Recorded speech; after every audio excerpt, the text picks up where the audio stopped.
Hello, everyone, and welcome to Johnny's News Network. Today, I'll be reading from a post by Robert Reich on Facebook. Friends, it's a coup.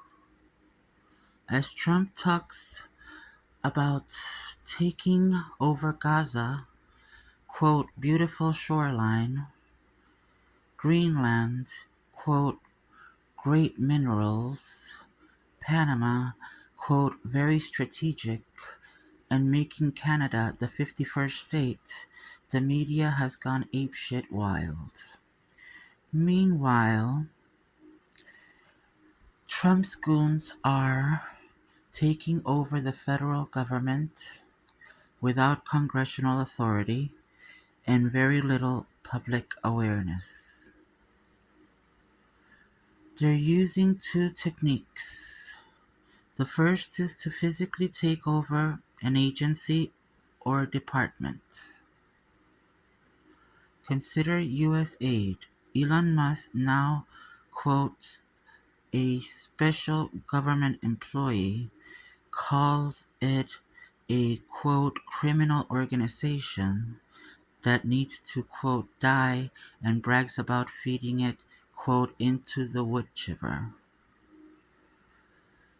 which is what he and his tech goons have done, dismantling the work of the 10,000-person, $40 billion Foreign Assistance Agency, along with the thousands of people in nonprofits and other groups that work with it. The irony of the richest man in the world almost single-handedly destroying an agency designed to help the world's poor, so that the U.S. federal budget has more room for another giant tax cut for the richest man in the world and his pals, should not be lost on anyone. Yesterday, all of USAID's Washington facilities were closed. Nearly all USAID's 10,000 employees have been put on administrative as of Saturday. Staff working around the world have been ordered to return home within 30 days. Quote, thank you for your service is the last message on USAID's website, which for days was offline. Make no mistake, the takeover and dismantling of US aid is a test case for whether Musk and Trump and the Trump regime can destroy a part of government without legal or political resistance. So far, the answer seems to be yes.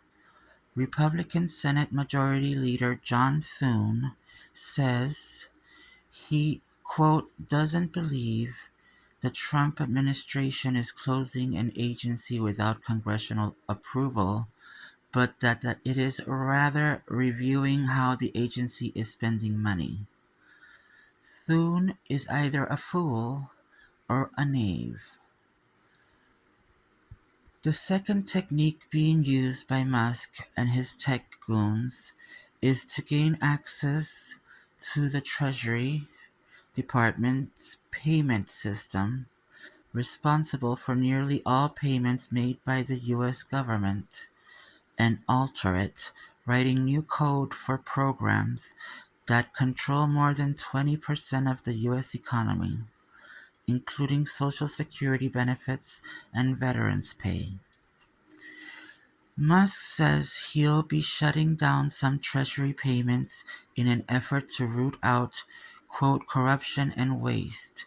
That is, whatever Musk considers corruption and waste. What's next?